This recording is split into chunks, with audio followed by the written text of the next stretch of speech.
Welcome back to our YouTube channel. ഇന്ന് നമുക്കൊരു മോദമീൻ കറി വെച്ചാലോ? അതിനു വേണ്ടി നമുക്ക് മോദമീൻ കഴുകി വൃത്തിയാക്കി കഷ്ണങ്ങളാക്കി മാറ്റി വെക്കാം. അവൻ അവിടെ ഇരിക്കട്ടെ. കൂട്ടത്തിൽ നമുക്കൊരു പാവയ്ക്ക തോരനും കൂടെ ആക്കാം. പാവയ്ക്ക, സവോള, പിന്നെ ഞാൻ തേങ്ങ നേരത്തെ ചിരണ്ടിയിട്ടുണ്ടായിരുന്നു. ഈ പാവയ്ക്കയും സവോളയും കൂട്ടത്തിൽ എരിവിനാവശ്യമായ മുളകും എടുത്ത് നമുക്ക് നമ്മുടെ മിക്സിയിലിട്ട് തോരനുള്ള പരുവത്തിലൊന്ന് ആക്കിയെടുക്കാം. പാവയ്ക്ക ഇവിടെ ഇരുന്ന് കുനുകുനാന്നാവുന്ന നേരത്ത് നമുക്കൊരു പാൻ വെച്ച് എണ്ണയൊഴിച്ച് കടുക് പൊട്ടിച്ചേക്കാം. അപ്പോഴേക്കും നമ്മുടെ മിക്സ് റെഡിയായി വരത്തില്ലേ? എങ്കിൽ എണ്ണയൊഴിച്ച് കടുകിട്ട് കടുക് പൊട്ടി വരുമ്പോഴത്തേക്കിന് നമ്മുടെ മിക്സ് തയ്യാറായി. ഇനി പൊട്ടി വന്ന കടുകിലേക്ക് നമ്മുടെ ഈ മിക്സ് എല്ലാം കൂടെ നമുക്ക് തട്ടിക്കൊടുക്കാം.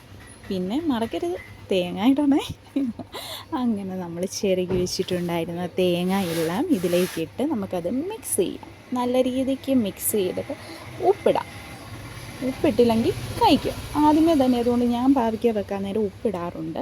അങ്ങനെ ഉപ്പിട്ട് മിക്സ് ചെയ്ത് നമുക്ക് അടച്ചു വെക്കാം. ഇടയ്ക്കിടയ്ക്ക് നമ്മളൊന്ന് ഇളക്കി കൊടുക്കണം. പാവയ്ക്ക അവിടെ ഇരുന്ന് വേവട്ടെ. നമുക്കിനി മീൻ വറുക്കാം. അതിനായിട്ട് ഒരു പാത്രം എടുത്ത് നമ്മുടെ ആവശ്യത്തിന് എരിവിനും കളറിനും അനുസരിച്ചുള്ള മുളക് പൊടി ഇടുക. പിന്നെ കുറച്ച് മഞ്ഞൾ പൊടി അത് ഇട്ട ശേഷം നമുക്ക് കുരുമുളകും നമ്മുടെ എരിവിന്, എനിക്ക് അതിൻ്റെ ഫ്ലേവർ ഇഷ്ടമാണ്, ഞാൻ കുറച്ച് മീനെ എടുക്കുന്നുള്ളൂ. അതുകൊണ്ട് അതിനുള്ള അത്യാവശ്യം കുരുമുളക് പൊടി, പിന്നെ നമ്മുടെ സ്വന്തം ജിഞ്ചർ ഗാർലിക് പേസ്റ്റ് അതും എടുത്ത്, പിന്നെ ആവശ്യത്തിനുള്ള ഉപ്പ്, ഇതെല്ലാം കൂടെ മിക്സ് ചെയ്ത് നമുക്ക് മീനിലേക്ക് തേച്ച് പിടിപ്പിക്കാം. ഇനി നമുക്ക് മീൻ ഒരു അരമണിക്കൂർ റെസ്റ്റ് ചെയ്യാൻ വെക്കാം. ഞാൻ ഫ്രിഡ്ജിലാണ് വയ്ക്കുന്നത്. ഈ നേരത്ത് നമുക്ക് മീൻ കറിക്കുള്ള പരിപാടി നോക്കാം. അതിനായിട്ട് നമുക്ക് വേണ്ടത് വെളുത്തുള്ളി, ഇഞ്ചി, പിന്നെ 2 കുടംപുളിയാണ് ഞാൻ എടുക്കുന്നത്. കുറച്ച് മീനേ ഉള്ളൂ. ആ നേരത്ത് നമ്മുടെ പാവയ്ക്ക് അതേ വെന്ത് വന്നിട്ടുണ്ട്. മീൻ കറിക്കായിട്ട് ഇഞ്ചിയും വെളുത്തുള്ളിയും ഞാൻ ചതച്ചെടുത്തിട്ടുണ്ട്. ഇനി നമുക്ക് ഒരു ചട്ടി വെച്ച് അത് ചൂടായി വരുമ്പോഴത്തേക്കിന് നമുക്ക് മീൻ കറിക്ക് വേണ്ടിയുള്ള ആവശ്യത്തിന് എണ്ണയൊഴിച്ച് ഉലുവായിട്ട്, പിന്നെ നമുക്ക് കടുകിട്ട് പൊട്ടി വരുമ്പോഴത്തേക്കിന് നമുക്ക് ചതച്ച് വെച്ചിട്ടുള്ള ജിഞ്ചർ ഗാർലിക്ക് ഇത് രണ്ടും കൂടെ അതിലേക്ക് ഇടാം. അത് അത്യാവശ്യം നമുക്ക് മൂത്ത് വരണം. ഈ പരുവെത്തുമ്പോൾ നമുക്കതിലേക്ക് നമ്മുടെ ആവശ്യത്തിനുള്ള മുളക് പൊടി അതിട്ട് കൊടുക്കുക. മുളക് പൊടി ഇട്ട ശേഷം നമുക്ക് ആവശ്യത്തിനുള്ള മല്ലിപ്പൊടി ഇടുക. മല്ലിപ്പൊടി കഴിയുമ്പോഴത്തേക്കിന് നമുക്ക് മഞ്ഞൾ പൊടി ഇട്ട് ഇതെല്ലാം കൂടെ ചേർത്ത് നമ്മൾ നല്ല രീതിക്ക് മിക്സ് ചെയ്യുക. എന്ന് വെച്ചാൽ ഈ മുളക് പൊടിയുടെ, മല്ലിപ്പൊടിയുടെ, മഞ്ഞൾപ്പൊടിയുടെ എല്ലാം നമുക്ക് പച്ചമണം മാറണം. ഒരുപാട് അങ്ങിട്ട് മൂപ്പിച്ച് ഈ പൊടിയെല്ലാം കരിച്ച് കളയല്ലേ. പൊടി കരിഞ്ഞു കഴിഞ്ഞാൽ കമ്പനി ഉത്തരവാദിയല്ല. അപ്പോൾ നമുക്ക് ആ ഒരു പരുവം അറിയാമല്ലോ. അപ്പോഴേക്ക് ഇതെല്ലാം മൂത്ത് വരുമ്പോൾ അതിലേക്ക് നമ്മുടെ ആവശ്യത്തിനുള്ള വെള്ളം ഒഴിച്ച് പിന്നെ നമ്മൾ നേരത്തെ എടുത്ത് വെച്ചിട്ടുണ്ടായിരുന്ന കുടംപുളിയില്ലേ, അത് ഞാൻ 2 പീസാണ് എടുത്തിട്ടുണ്ടായിരുന്നത്. അതും കൂടെ ഇതിലേക്ക് ഇട്ട്, പിന്നെ ആവശ്യത്തിനുള്ള ഉപ്പെടുത്ത് അതും ഇതിലേക്ക് ഇട്ട് കൊടുക്കുക. എന്നിട്ട് നമ്മൾ ഇത് അടച്ചു വെച്ച് നല്ല രീതിക്ക് ഇത് തിളയ്ക്കുന്നതിന് മുമ്പ് നമ്മൾ മീൻ കഷ്ണം ഇടരുത്. ഇപ്പോൾ നമ്മുടെ തിളച്ച് വന്നിട്ടുണ്ട്. ഈ ഒരു പരുവത്തിൽ നമ്മൾ എടുത്തു വെച്ചിട്ടുണ്ടായിരുന്ന മീനെല്ലാം അതിലേക്ക് തട്ടിക്കൊടുക്കുക.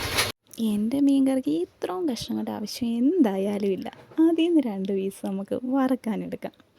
അങ്ങനെ ബാക്കിയുണ്ടായിരുന്ന മീൻ കഷ്ണങ്ങളെല്ലാം ഇതിലേക്ക് ഇട്ടിട്ട് നമ്മളൊരു തവി ഉപയോഗിച്ച് ഇപ്പോൾ ഇതെല്ലാം കൂടെ ഈ ചാറും കഷ്ണങ്ങളുമായിട്ടൊന്ന് മിക്സ് ചെയ്യാം. ഇത് വെന്ത് കഴിഞ്ഞ് കഴിഞ്ഞാൽ പിന്നെ നമ്മളിനി തവി ഇടരുത്.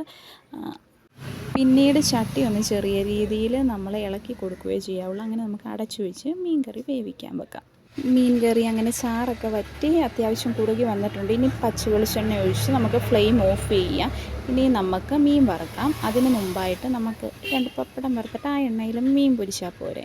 അങ്ങനെ പാൻ വെച്ചു, എണ്ണയൊഴിച്ചു, പപ്പടം വറുത്തു. എന്നിട്ട് ഇത് കഴിഞ്ഞ് വേണം നമുക്ക് ചോറുണ്ണാൻ. അങ്ങനെ നമ്മുടെ ചൂടായിരിക്കുന്ന ഈ എണ്ണയിലേക്ക് നമുക്ക് മീൻ വറുക്കാനുള്ളത് ഓരോന്നായി പെറുക്കി ഇടാം. അങ്ങനെ മീൻ ഒരു സൈഡ് മൂത്ത് കഴിയുമ്പോൾ തിരിച്ചിട്ട് അപ്പുറവശം മൂപ്പിച്ച് നമുക്ക് എടുക്കാം. ഇങ്ങനെ നമ്മുടെ ഒരു സൈഡ് മൂത്ത് വന്നിട്ടുണ്ട്. എനിക്കിങ്ങനെ ഒരു കൈ ഫോൺ പിടിച്ചിട്ടേ ഞാൻ വീഡിയോ ഷൂട്ട് ചെയ്യണം. അതുകൊണ്ട് എനിക്ക് അത്യാവശ്യം പാടാണ് ഷൂട്ട് ചെയ്യാൻ. സോ നമ്മുടെ മീനെല്ലാം മൂത്ത് വന്നിട്ടുണ്ട്. ഇനി നമുക്ക് ചോറെടുക്കാം. അങ്ങനെ ചോറെടുത്തു, മീൻ കറി ഒഴിച്ചു, പാവയ്ക്കാത്തോരൻ, മീൻ വറുത്തത്, പപ്പടം, പിന്നെ മാങ്ങാച്ചാറും ഉണ്ടായിരുന്നു. അതെല്ലാം കൂട്ടി കുഴച്ച് നമുക്ക് കഴിക്കാം. എന്നാൽ അതെ, ആദ്യത്തെ നിങ്ങൾക്ക് തന്നെ തന്നിട്ട് ഞാനിനി ചോറുണ്ണാൻ പോവാണ്. ഇനി നാളെ കാണാം.